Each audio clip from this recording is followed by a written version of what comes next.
بسم اللہ الرحمن الرحیم۔ عبد الرحمن بن ابی لیلہ نے بیان کیا کہ یہ لوگ حذیفہ بن الیمان رضی اللہ عنہ کی خدمت میں موجود تھے۔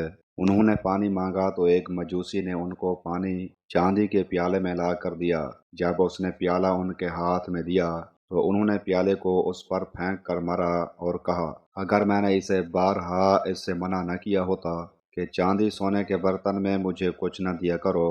آگے وہ یہ فرمانا چاہتے تھے کہ تو میں اس سے یہ معاملہ نہ کرتا، لیکن میں نے رسول اللہ صلی اللہ علیہ وسلم سے سنا ہے کہ ریشم و دیبا نہ پہنو اور نہ سونے چاندی کے برتن میں کچھ پیو اور نہ ان کی پلیٹوں میں کچھ کھاؤ، کیونکہ یہ چیزیں ان کفار کے لیے دنیا میں ہیں اور ہمارے لیے آخرت میں ہیں۔ صحیح بخاری حدیث نمبر 5426۔ عبد الرحمن بن عابس نے روایت کی، ان سے ان کے والد نے بیان کیا کہ میں نے عائشہ رضی اللہ عنہا سے پوچھا، کیا نبی کریم صلی اللہ علیہ وسلم نے 3 دن سے زیادہ قربانی کا گوشت کھانے سے منع کیا ہے؟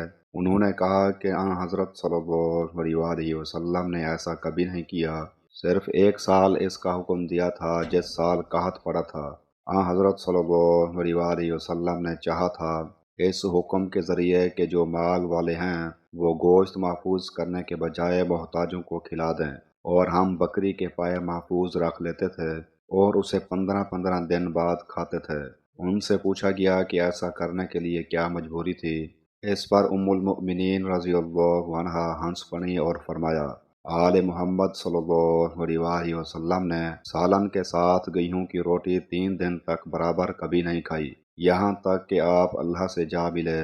صحیح بخاری حدیث نمبر 5423۔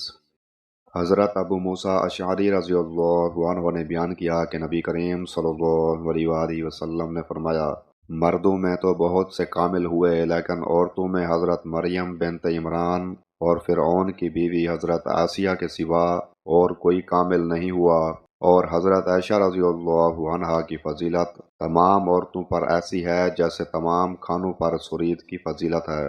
صحیح بخاری حدیث نمبر 5418۔